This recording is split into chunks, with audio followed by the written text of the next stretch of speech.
ଏବେ ଆସନ୍ତୁ, ଟାଇମ ଅଛି କି ଦାନିଏଲ ପୁସ୍ତକ ପାଖକୁ। ଏଇଟା କଣ କ୍ଲିୟର ହେଲା? କାହିଁକି ସେପ୍ଟେମ୍ବର 23 ବୋଲି ସବୁବେଳେ କୁହା ହଉଛି ବୋଲି ଶୁଣିଲୁ, ତ ଜାଣିଲୁ ଏଟା ସପ୍ତମ ମାସ ଜିହୁଦୀ ମାନଙ୍କ ପାଇଁ। ଏଇ ସପ୍ତମ ମାସରେ ତୁରି ଧ୍ୱନିର ପର୍ବ ହୁଏ, ତ ଯାହା 23 ତାରିଖରେ ହେବାକୁ ଯାଉଛି। ତବେ ତୃତୀୟ ପ୍ରଶ୍ନ ଆମର ହେଲା, ଏହି ବର୍ଷକୁ କାହିଁକି ଏତିକି ଜୋର ଦିଆ ହଉଛି? ଦାନିଏଲ ପୁସ୍ତକ 9 ଅଧ୍ୟାୟ। ଆପଣ ମାନେ କନଫ୍ୟୁଜ ହେଉଛନ୍ତି, ବହୁତ ଜଣଙ୍କ ମନରେ ଟିକେ ଡାଉଟ ରହିଗଲା, ରାଜଭାଇ କିଛି କହୁନାହାନ୍ତି କଣ, ସବୁବେଳେ ଆଗମନ ଆଗମନ ହଉଥିବେ କିଛି କହୁନାହାନ୍ତି ବୋଲି କଣ ବୋଲି ଜଗିଛନ୍ତି ବହୁତ ଲୋକ ବୋଲି ଜଣାଅଛି। ଜାଣିବା ବି ଠିକ ଭଲ। ଦାନିଏଲ ପୁସ୍ତକ 9 ଅଧ୍ୟାୟରେ ମୋ ପଟେ ଦେଖନ୍ତୁ, ଜିହୁଦୀ ମାନେ ବାବିଲ ଜାସତକୁ ଯାଇଥିଲେ। ମୋ ପଟେ ଦେଖନ୍ତୁ, ଭଲରେ ଶୁଣନ୍ତୁ, ବୁଝେଇବି। ବେଳେବେଳେ ଖାଲି ପଢିଲେ ବୁଝି ହେବନି, ଶୁଣିଲେ ଟିକେ ବୁଝିବେ ବୋଲି ଜଣାଉଛି। ଜିହୁଦୀ ମାନେ ବାବିଲ ନବୁକଦନେଜର ଆସିକି ନେଇଯାଇଥିଲା। ତ ବହୁତ ଜଣ ଭାଓବାଦୀ ମାନେ, ଭଣ୍ଡ ଭାଓବାଦୀ ମାନେ କହୁଥିଲେ, ନା ନା ନେବୁକଦନେଜର ଆସି କିଛି କରିବନି ବୋଲା ବେଳକୁ ଜିର୍ମିୟା କହିଲେ, ଆସିକି ନେଇଯିବ ତ ଆଉ। ନା ନା ସଦା ପ୍ରଭୁ ମଙ୍ଗଳ କରିବେ ଦେଶ ପ୍ରତି ବୋଲାର ଜିର୍ମିୟା କହିଲେ, ହଁ କରିଥାନ୍ତେ, ତମମାନଙ୍କର ଦୁଷ୍ଟ କାମ ପରିତ୍ୟାଗ କରିକି ଅନୁତାପ କଲେ କରିଥାନ୍ତେ। ନା ପ୍ରଭୁ ମଙ୍ଗଳକାରୀ। ଭଣ୍ଡ ଭାଓବାଦୀ ମାନଙ୍କର ଶିକ୍ଷା, ନା ତୁମେ କଦାପି ତୁମେ ଦାସତ୍ୱରେ ଯିବ ନାହିଁ ବୋଲି ମିଛ ଭାବାଣୀ କହିଲେ। ଭଣ୍ଡ ଭାବାଣୀ କହିଲା ବେଳକୁ ସତରେ ନେବୁକଦନେଜର ଆସିଲା, ଏମାନଙ୍କୁ ଧରି ପଳେଇଲା। ଏ ଭଣ୍ଡ ଭାବବାଦୀ ମାନେ ଘାବରା, ଏମିତି କେମିତି ହେଲା, କେମିତି ଫେଲ ହେଇଗଲୁ? ହେଲେ ବି ପରିବର୍ତ୍ତନ ହେବାର ଅଛି ନା। ଆହୁରି ଷ୍ଟାର୍ଟ କଲେ, ନା ବେଶୀ ଦିନ ରହିବୁନି ଏଠି, ଆମେ ଆମ ସଦା ପ୍ରଭୁ ଆସିକି ଆମକୁ ରକ୍ଷା କରିକି ନେବେ। ତ ଜିର୍ମିୟା କହିଲେ, ନା ବାବୁ, 70 ବର୍ଷ ରହିବ ସେଠି।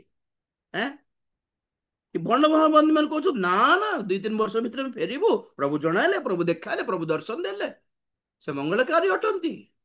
ଜିର୍ମିୟା କହିଲେ, ନା ନା ନା, ତୁମମାନଙ୍କର ପାପର ହିସାବ ଅନୁସାରେ 70 ବର୍ଷ ରହିବ ସେଠି, ଖଟିବ।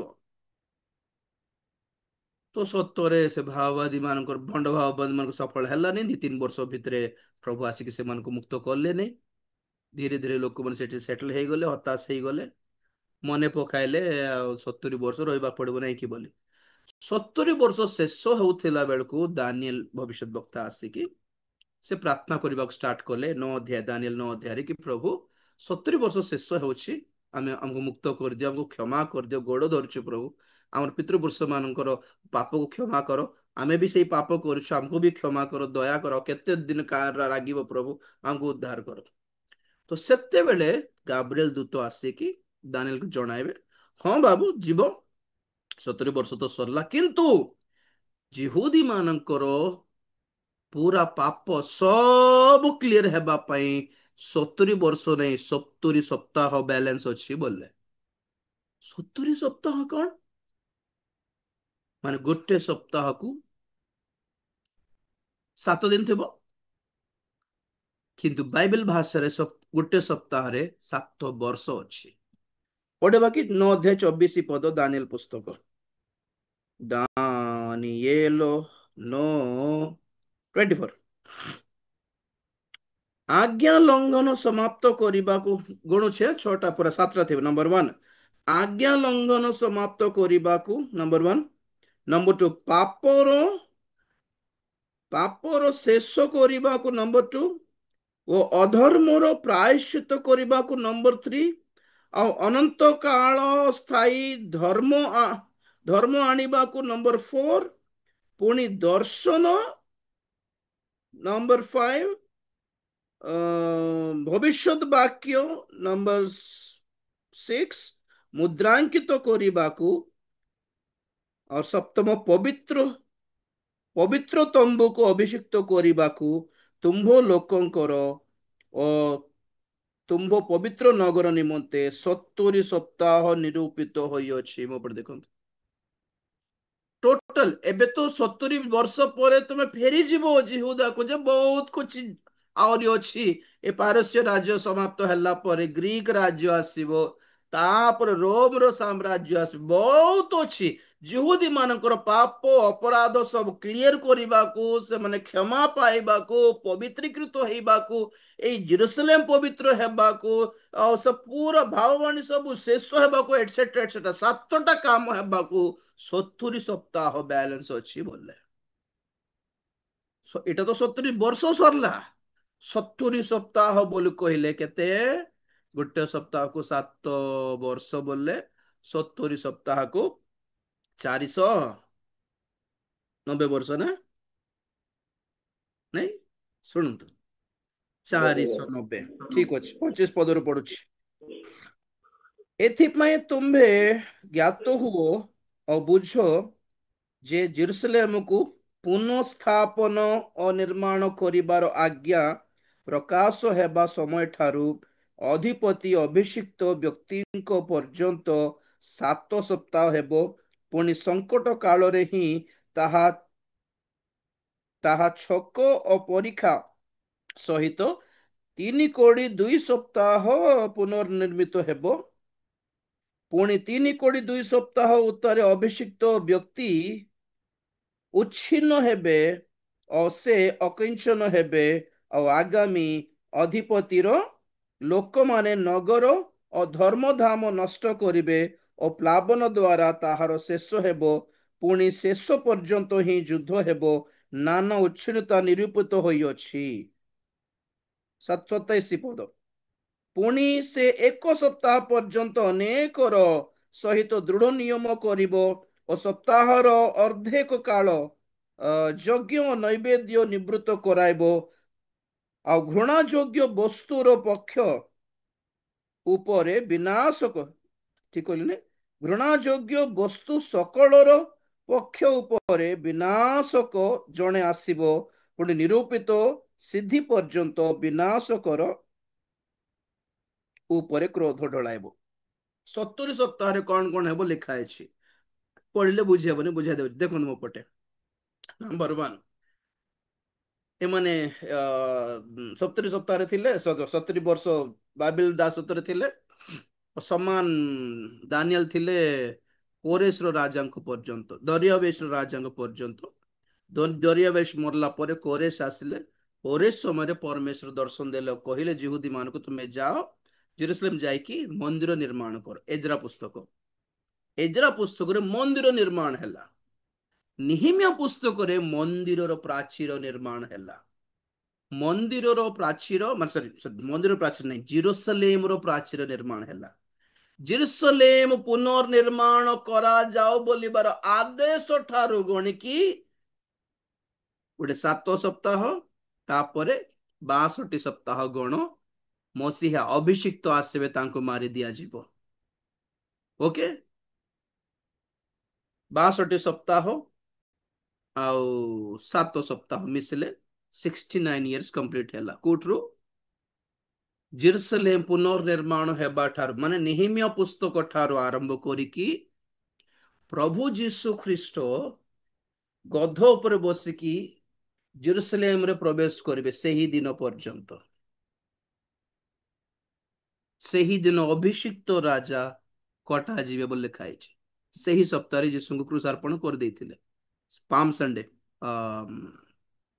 ଖଜୁରୀ ବାହୁଙ୍ଗା ପର୍ବ ରାଇଟ ତ 69 ସପ୍ତାହ ସରିଲା ଗୋଟେ ନେହିମିଆ ପୁସ୍ତକ ଠାରୁ ଯୀଶୁ ଜେରୁସଲେମରେ ଗଧ ଉପରେ ବସିକି ଆସିବା ଦିନ ପର୍ଯ୍ୟନ୍ତ 69 ୱିକ୍ସ ଟା ସମାପ୍ତ ହେଲା ଗୋଟେ ସପ୍ତାହ ବାଲାନ୍ସ ରହିଛି ଭଲ ଶୁଣନ୍ତୁ ଯୀଶୁ ଖ୍ରୀଷ୍ଟ କୋଉ ବର୍ଷରେ କ୍ରୁଶାର୍ପିତ ହେଇଥିଲେ 2032 ଯଦି ବୁଝିପାରନ୍ତି ସକାଳୁ ଅର୍ଥର ପରେ ଶୁଣିବେ ଡାଉଟ୍ ଥିଲେ ମତେ ପଚାରି ପାରିବେ କିଛି ଚିନ୍ତା ନାହିଁ ଯୀଶୁ ଖ୍ରୀଷ୍ଟ 2032ରେ ହଁ 32ରେ କ୍ରୁଶାର୍ପିତ ହେଇକି ଉତ୍ଥାପିତ ହେଇକି ସ୍ୱର୍ଗକୁ ପଳାଇଲେ ଏବେ ରହିଲା ଯୀଶୁ ଖ୍ରୀଷ୍ଟ କ୍ରୁଶାର୍ପିତ ହେବା ଭାବବାଣୀ ପର୍ଯ୍ୟନ୍ତ ହେଇଗଲା 69 ସପ୍ତାହ ସରିଲା ଗୋଟେ ସପ୍ତାହ ବାକି ରହିଛି ସେ ଗୋଟେ ସପ୍ତାହ ମାନେ କେତେ ବର୍ଷ ଅଛନ୍ତି ନା ନାହିଁ 7 ବର୍ଷ ଲାଷ୍ଟ 7 ବର୍ଷ ଶୁଣନ୍ତୁ ଏଇ 70 ସପ୍ତାହ କାହାରି ପାଇଁ ବିଜାତି ମାନଙ୍କ ପାଇଁ ନା ଜିହୁଦୀ ମାନଙ୍କ ପାଇଁ ବିଜାତି ମାନଙ୍କ ଯୁହୁଦୀ ମାନଙ୍କୁ। ଜିହୁଦୀ ମାନଙ୍କ ପାଇଁ ଆଜ୍ଞା। ମାନଙ୍କ ପାଇଁ। ସେଇ ପଦ ଦେଖ ତ, 24 ପଦରେ, 9:24ରେ ଦେଖ, ତୁମ୍ଭ ଲୋକଙ୍କର, ତୁମ୍ଭ ଲୋକଙ୍କର ଓ ତୁମ୍ଭ ପବିତ୍ର ନଗର ନିମନ୍ତେ 70 ସପ୍ତାହ ନିରୂପିତ ହୋଇଅଛି। ଲାଷ୍ଟ 3ଟା ଲାଇନରେ ତୁମ୍ଭର ଲୋକମାନେ କାହାକୁ କୁହାହଉଛି? ଏଟା ଦାନିଏଲ କୁ କୁହାହଉଛି କି 70 ବର୍ଷ ସରି ଆସୁଛି, ମାନେ ଯିବେ ଯେ ଜେରୁସଲେମ, କିନ୍ତୁ ପ୍ରୋଗ୍ରାମ ଏଠି ସରି ନାହିଁ, ଷ୍ଟୋରି ସରି ନାହିଁ, ଏମାନଙ୍କ ପାଇଁ ଯୋଜନା ଏବେ ସରି ନାହିଁ। ତୁମ୍ଭର ଲୋକ, ଦାନିଏଲ କୁ ଜିହୁଦୀ ମାନଙ୍କ ବିଷୟରେ କୁହାହଉଛି, ତୁମ୍ଭର ଲୋକମାନଙ୍କ ପାଇଁ 70 ସପ୍ତାହ, ଏଟା ବିଜାତି ମାନଙ୍କ ପାଇଁ ନୁହେଁ। ତ ଯୀଶୁ ଖ୍ରୀଷ୍ଟଙ୍କର କୃଷାର୍ପଣ ପର୍ଯ୍ୟନ୍ତ 69 ସପ୍ତାହ ସରିଲା, ଗୋଟେ ସପ୍ତାହ ବାକି ରହିଛି। 69 ସପ୍ତାହ ଆଉ ଶେଷ ଗୋଟେ ସପ୍ତାହ ମଧ୍ୟରେ 2000 ବର୍ଷର ସ୍ପେସ୍ ଦିଆ ହେଇଛି। ମଣ୍ଡଳୀର ଯୁଗ ଏଟା, ବିଜାତି ମାନଙ୍କର କାଳ, ଜିହୁଦୀ ମାନଙ୍କର କାଳ ନାହିଁ ଏଟା, ନାଇଁ ଜିହୁଦୀ ମାନଙ୍କର କାଳ ନୁହେଁ। ବିଜାତି ମାନେ ମଣ୍ଡଳୀରେ ସଂଯୁକ୍ତ ହେବାର କାଳ, ଏଟା ପବିତ୍ର ଆତ୍ମାଙ୍କର କାଳ, ଏଟା ସୁସମାଚାରର କାଳ, ଜିହୁଦୀ ମାନଙ୍କର କାଳ ନୁହେଁ। ଜିହୁଦୀ ମାନଙ୍କର ରାଜ୍ୟର ସୁସମାଚାର ବି ନୁହେଁ। ବାପ୍ତିଜକ ଯୋହନ ଆସିକି ରାଜ୍ୟର ସୁସମାଚାର ପ୍ରଚାର କଲେ, ପ୍ରଭୁ ଯୀଶୁ ଖ୍ରୀଷ୍ଟ ରାଜ୍ୟର ସୁସମାଚାର ପ୍ରଚାର କଲେ, ଶିଷ୍ୟମାନେ ମଧ୍ୟ ପେଣ୍ଟିକୋସ୍ତ ଦିବସ ପୂର୍ବରୁ ରାଜ୍ୟର ସୁସମାଚାର ପ୍ରଚାର କଲେ, କିନ୍ତୁ ସେମାନେ ଯୀଶୁଙ୍କୁ ରାଜା ପରି ମାନିଲେ ନାହିଁ। କ୍ରୁଶାର୍ପଣ କରିଦେଲାରୁ ସେ ରାଜ୍ୟର ସୁସମାଚାର ବନ୍ଦ ହେଲା। ଯୀଶୁ ଖ୍ରୀଷ୍ଟଙ୍କର କ୍ରୁଶର ସୁସମାଚାର ପ୍ରଚାରିତ ହେବାକୁ ଆରମ୍ଭ ହେଲା, ମଣ୍ଡଳୀରେ ଆମେ ସଂଯୁକ୍ତ ହେଲୁ। ଆମେ ତ 70ତମ ସପ୍ତାହ ବ୍ୟାଲେନ୍ସ ରହିଛି, ମଝିରେ ବିଜାତି ମାନଙ୍କର ସମୟ ଚାଲିଛି। ଲୋକ ଲୋକ 21, ସାରିବା ଟିକେ ଲମ୍ବା ହେଇଯାଇଥିବ ନାଇଁ, ସରିଯିବ, ସରିଲା ଯେ ଲୁକ 21, 20,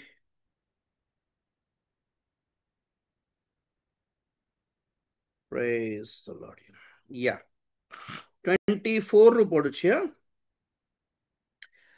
ଲୁକ 21:24, ଆଉ ସେମାନେ ଖଡ୍ଗରେ ହତ ହେବେ ଓ ବନ୍ଦୀ ହୋଇ ସମସ୍ତେ ଅଣଜିହୁଦୀ ମଧ୍ୟକୁ ନିଆ ହେବେ। ପୁଣି ବିଜାତି ମାନଙ୍କର କାଳ ସମ୍ପୂର୍ଣ୍ଣ ନ ହେବା ପର୍ଯ୍ୟନ୍ତ ଜେରୁସାଲେମ ସେମାନଙ୍କର ପଦ ଦଳିତ ହୋଇ ରହିବ, ପଦ ଦଳିତ ରହିବ। ମୋ ପଟେ ଦେଖନ୍ତୁ,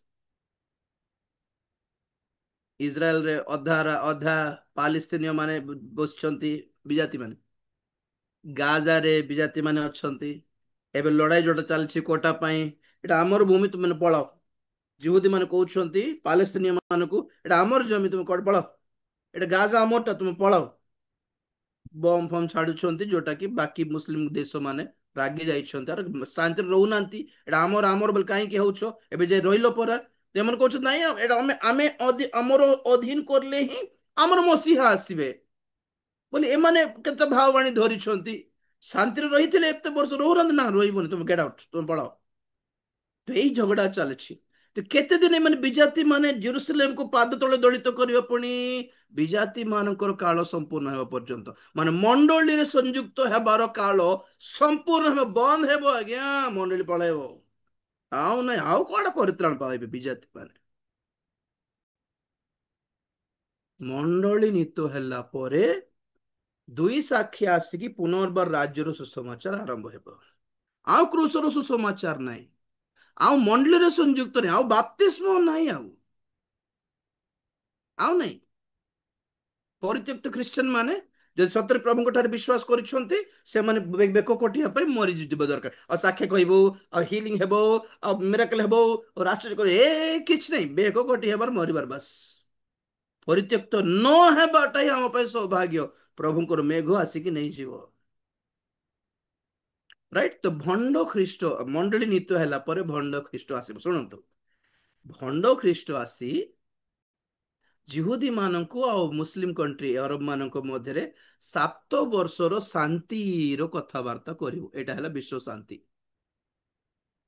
ये कह अच्छे तुमको तुमको के भी तुमको के क्षति करना जिहुदी मान पक्षर मुझी एक छुअन जिहुदी मान कहलु समस्ते चुप हो तो जिहुदी मान स्टारे जहा हो हमको बंचा बोल को जड़े आसला किए बोलच ये तो आमर मसीहा बोली भंड ख्रीष्ट करके ठिया करदेवे ख्रीष्ट करके ठिया करेंगे और से कौन करिवो जिहुदी मानक पे गोटे मंदिर मुस्लिम मानक पे गोटे मस्जिद सही जेरूसलेम रे नुआ रे निर्माण करिवो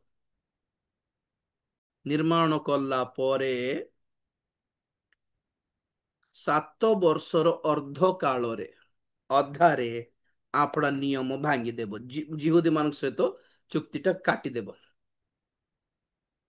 सेही दिन ही दुई साक्षी मरिवे सेही दिन ही 1,44,000 जिहुदी माने आखि खोलिवे चिन्हिबे आकु ये शैतानटा बोले तो 3.5 दिन 3.5 दिन तो 7 वर्ष बाकी रही तो एबे शुणु प्रभु जीशु ख्रीष्ट केते बेले क्रुसार्पित होते ख्रीष्टाब्द 32 रे तो 2032 रे प्रभु जीशु ख्रीष्ट क्रुसार्पित होइकी 2000 वर्ष पूरीबो ओके सेते बेले 2032 बोलथिल नहीं कि सॉरी ख्रीष्टाब्द 32 रे क्रुसार्पित होइथिले एबे 32 रे 2000 वर्ष पूरीबो तो से हिसाब अनुसार 2032 बेलू 2000 वर्ष जदि पूरीला तो प्रभु को दृष्टि रे गोटे दिन 1000 वर्ष ये 2000 वर्ष 2 दिन तृतीय 1000 वर्ष आरंभ हेबो 32 परे तो से हिसाब रे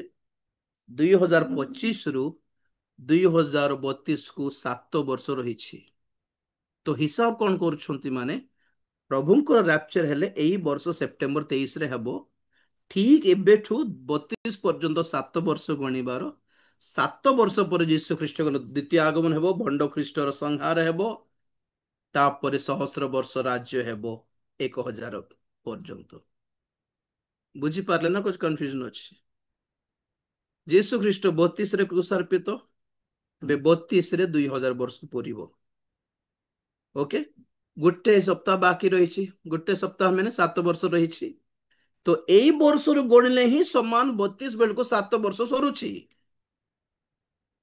तो यही वर्ष सेप्टेम्बर 23 ऊपर ही बहुत नजर अच्छी लोक मानकर किंतु एंडिंग कौन कहूँ मन आपण मानकू प्रभु केते केबे भी तारीख दे नथिबारु नंबर 1 नंबर 2 बाइबल रे जेते भी भाववाणी हो लोक माने आगुरु चिन्हिकी हमको दिन हमको घटिब पुणी रे घटिब पुणी रे घटिब पुणी रे गोटे तारीख जोगी बसला बेले केबे भी को भाववाणी भी सफल हैनी आज्ञा सफल हैला परे ही चिन्हि थिले कि आगुरु लिखा हैछि बोली किंतु केबे मध्य बाइबल रो समय रो भाववादी माने मध्य बहुत गुड़ाए विषय प्रकाश करथिले से भाववाणी को काल रे को समय दिन मानकर सफल हेबो से चिन्ह भी देइथिले किंतु केबे भी तारीख देई नथिले और केबे मध्य प्रभुଙ୍କ लोक माने भी केबे मध्य गोटे तारीख धरिकी जोगी से दिन अंक हेबो पुणी जोगी थिला बेले भाववाणी सफल हेई नहीं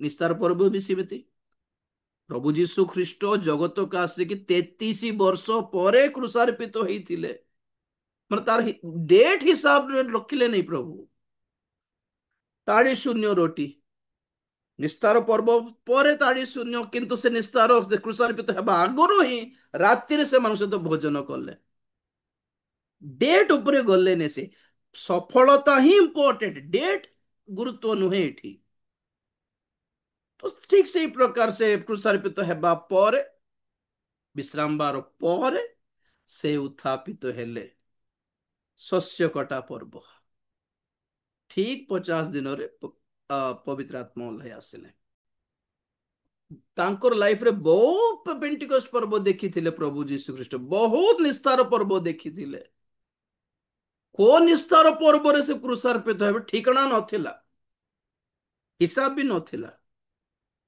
यीशु ख्रीष्ट को जन्म भी सेमिति हेरोद पचारि थिले फारिसी शास्त्री मान को यीशु को जन्म हला पुणी पंडित मान से पचारलारू ତ ସେମାନେ କହିଲେ ହଁ ସେଠି ଲେଖା ଅଛି ମିକା ପୁସ୍ତକରେ ସେ ଜନ୍ମ ହେବେ, ବେଥଲେହେମରେ ଜନ୍ମ ହେବେ। ଆଉ ସେ କାଳ ବି ଚିହ୍ନ ବି ଲେଖା କାଳ ମାତ୍ର କହିବେ, ତାରିଖ କହିବେ ନାହିଁ ଆଜ୍ଞା। ତାରିଖ କହିଦେଲେ ବିଶ୍ୱସ୍ତ ଲୋକଙ୍କୁ କେମିତି ଚିହ୍ନିବାର କହୁନାହାନ୍ତି। ଆମ ପରମେଶ୍ୱରଙ୍କର ଉତ୍ତମତା କଣ, ମାନେ ଠିକ ଅଛି ତାରିଖ ତ କହିବନି କିନ୍ତୁ କାଳ ଲକ୍ଷଣ ଜଣାଇଦେବ କମ ସେ କମ ରେଡି ହେବେ ବୋଲି।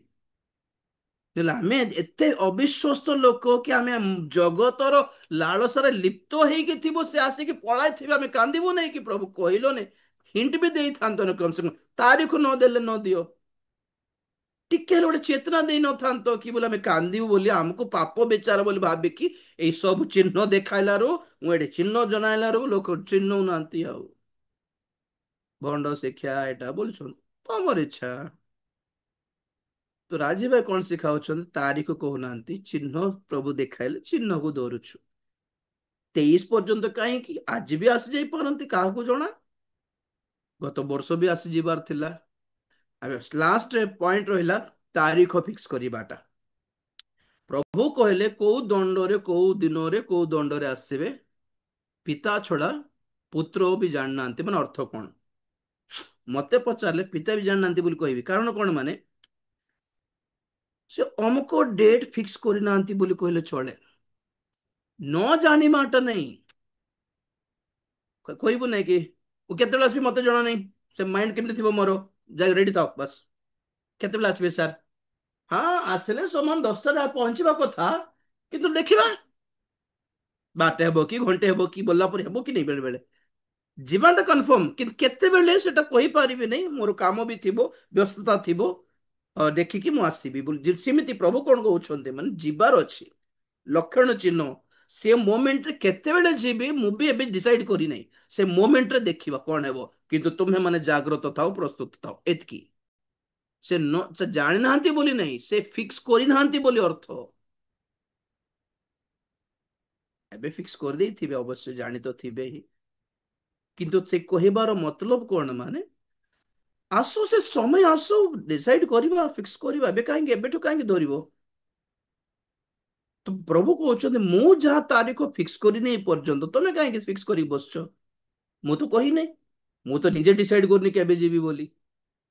ଆସିଗଲା ଟାଇମ, ଆସିଗଲା, ରେଡି ହୋ, ଚିହ୍ନ ଯାକ ଚିହ୍ନ ଟିକେ ରେଡି ହୋ, କେତେବେଳେ ମୋର ମୁଡ ଥିବ କି ଜଣା ନାହିଁ, ଯିବା ପାଇଁ ଇଚ୍ଛା ଲାଗିଲା ବାହାରି ପଡିବି, ସେତେବେଳେ ତମେ କାନ୍ଦୁ ନହେଲେ ରେଡି ଥାଅ, ରାତିରେ ଆସିବି ନା ସକାଳକୁ ଆସିବି ଜଣା ନାହିଁ, ଏଇ ବର୍ଷ ନା ଆର ବର୍ଷ ଜଣା ଜଣା ନାହିଁ। ତ ପ୍ରତ୍ୟେକ ବର୍ଷ ସେପ୍ଟେମ୍ବର 23 ବୋଲି ଗୋଟେ ମେଣ୍ଟାଲି ମାଇଣ୍ଡ ସେଟ, ଆମେ ଦେଖୁ ଡେଟ୍ ହିସାବରେ ପ୍ରଭୁ କରିନାହାନ୍ତି, କିନ୍ତୁ ପର୍ବର ସଫଳତା ହେଇଛି, ତାରିଖ କହିବେ ବି ନାହିଁ। ଏବେ 23 ତାରିଖରେ କିଛି ନହେଲେ, ଯେତେ ବହୁତ ଲୋକ ଜଗିଥିଲେ, ଜଣେ ଜଣେ ଲୋକ ପୁଣି ସମ୍ପତ୍ତି ସବୁ ବିକି ତ ନେଲା, ପୁଣି ଆଉ ବିକି ଦେଇକି ଗୋଟେ ପଡିଆରେ ବସିଛି ବିଚାରା। ଏମାନେ ହାର୍ଟ ବ୍ରେକ୍ ହେଇଯିବେ, ପାଷ୍ଟର ମାନଙ୍କୁ ଗାଳି କରିବେ, ବାଇବଲକୁ ମିଛ ବୋଲିବେ, ଲାଷ୍ଟକୁ ଯୀଶୁଙ୍କୁ ବି ଅସ୍ୱୀକାର କରିଦେବେ। ଏଟା ଭଣ୍ଡ ଖ୍ରୀଷ୍ଟର ଚାଲ, ଭଣ୍ଡ ଖ୍ରୀଷ୍ଟର ଜାଲ ଏଟା। ତାରିଖ ପଛକୁ ଯାଆନ୍ତୁ ନାହିଁ, ଚିହ୍ନକୁ ଧରନ୍ତୁ, ଚିହ୍ନ ବି ଦରକାର ନେବେ, ଜିହୁଦୀ କଣ ହେଲେ, ଟ୍ରମ୍ପ କଣ ହେଲେ, ଆଜି ଜଣେ ମତେ କିଏ ଜଣେ ପଠାଇଲେ, ସେ ଜଣକୁ ଗୁଳି ମାରି ଦେଇଛନ୍ତି ଆଗେ ଜଣେ ବକ୍ତାଙ୍କୁ, ସେ ବକ୍ତା କାହିଁକି ହେଲା, ସେ ଜଣେ ପଲିଟିସିଆନ ଟ୍ରମ୍ପର, ହଁ ସେ ବାଇବେଲ ପ୍ରଚାର କରିଥିଲା ଆମର, ସେମିତି ଭାବିଲ କି, ନା ନା ସେମିତି ନାହିଁ, ସେଇଟା ଛାଡ, ସ୍ଥା ପଛରେ ଯାଅ ନାହିଁ। ଇଣ୍ଡିଆରେ ସବୁ ରାଜ୍ୟ ମାନଙ୍କରେ ଧର୍ମାନ୍ତିକର ବିଲ୍ ଆସିଗଲା, ବିରୋଧ ବିଲ୍ ଆସିଗଲା, ଜାଗ୍ରତ ହୁଅନ୍ତୁ, ଏଟା ସବୁ ଘଟିବ ହିଁ ଘଟିବ। ଆଉ ଇହୁଦୀ ମାନଙ୍କର, ମୁସଲିମ କଣ୍ଟ୍ରି ମାନଙ୍କର କଟାର ରହି ସବୁ ଉଠିବେ, ଭୟଙ୍କର ସବୁ ହେବାକୁ ଯାଉଛି, ତୃତୀୟ ବିଶ୍ୱଯୁଦ୍ଧ ଆସିବାକୁ ଯାଉଛି, ଭଣ୍ଡ ଖ୍ରୀଷ୍ଟ ଆସିବାକୁ ଯାଉଛି, ମୁଦ୍ରା ସବୁ ରେଡି, ଚିପ୍ଟା ନ୍ୟୁରୋଲିଙ୍କ ସବୁ ରେଡି ହେଇଗଲାଣି ଆଜ୍ଞା, ମଣ୍ଡଳୀ ଯିବାଟା ହିଁ ବାଲାନ୍ସ ଅଛି, କେବେ ଜଣା ନାହିଁ। 23 କଣ 24 କଣ, ସେପ୍ଟେମ୍ବର 23 କଣ, ଅକ୍ଟୋବର 26 ବି ଜଗିବାର, ନଭେମ୍ବର 26 ବି ଜଗିବାର, 2025 କଣ 2026 ବି ଜଗିଥିବାର, ଆଜି କଣ କାଲି ବି ଜଗିଥିବାର ଆଜ୍ଞା। ଖାଲି ଆସିଯିବାର ଥିଲା ବୋଧେ, ଆଜି କାଲି ଆସିନାହାନ୍ତି, ଆଜି ଆଜି ବଞ୍ଚିଲୁ କି, ଆରେ ବାବା ଆଉ ଟିକେ ନିଜକୁ ସଂଶୋଧନ କରିବା, ପ୍ରସ୍ତୁତ କରିବା ବୋଲିବାର, ଆଜି ବି ଆସିଲେ ନାହିଁ, କାଲି କାଲି ଖାଲି ଆସିବ ବୋଧେ, ଯୋଗି ଯୋଗି ଯୋଗିବାଟା ମାନେ କଣ, ଯଦି ଜାଣିଥିବୁ ଅମକ ତାରିଖ ବୋଲି ଜଗିବାଟା କିଛି ନାହିଁ। ଜଗୁଛୁ କାରଣ ଆମେ ଜାଣିନୁ